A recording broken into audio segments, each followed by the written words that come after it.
Again, I think the broad majority of members of the House of Representatives support both funding for Ukraine and Israel, as well as support funding for the border.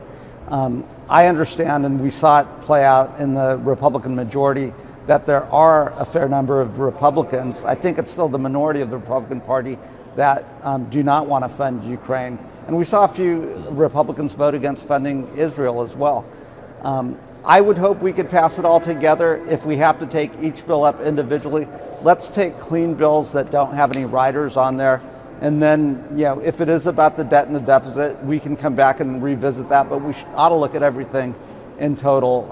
But let's get that funding to Ukraine and Israel. We're spending time with Congressman Ami Bera, a Democrat from California.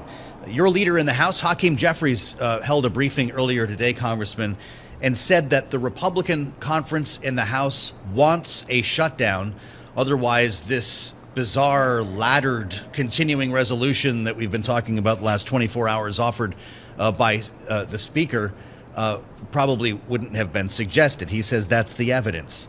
With that said, we've heard repeatedly that Ukraine funding and some of these other items could actually be attached to a continuing resolution. Is that the last train out of the station? Do you think the government will shut down, or is that a potential solution? I sure hope not. I mean, look at everything that's taking place in the world. We've got real challenges. A shutdown would also do damage to our own economy at a time where ours is the best economy in the world right now. I don't understand this laddered continuing resolution proposal that the Speaker's put forward. We've never done anything like that. We haven't found anyone who understands what that is yet. Exactly. I would urge the Speaker to stick to what he promised when he ran.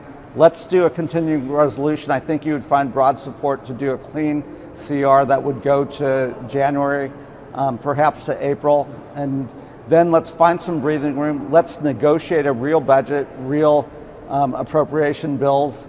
And that's where we can have some of this compromise debate, et cetera. And then let's vote on those bills. Mm-hmm. Congressman, just to pivot from the conversations of funding, although obviously they are very much live, I'd like to return to something else that happened earlier this week in the House of Representatives when an expulsion resolution for Congressman George Santos was put on the floor, obviously did not succeed. You voted present at that vote, is that correct? That is correct. And why? Why not vote to get him out of there? So I do believe in the premise, innocent until proven guilty. I voted present because I do think there's a preponderance of evidence that suggests that he was guilty, and he has brought shame to the chamber and shame to the Capitol. That said, the Ethics Committee is doing their investigation. They haven't provided their findings. He does deserve his day in court. I didn't want to exonerate him, but I also think he's innocent until proven guilty, so I voted present.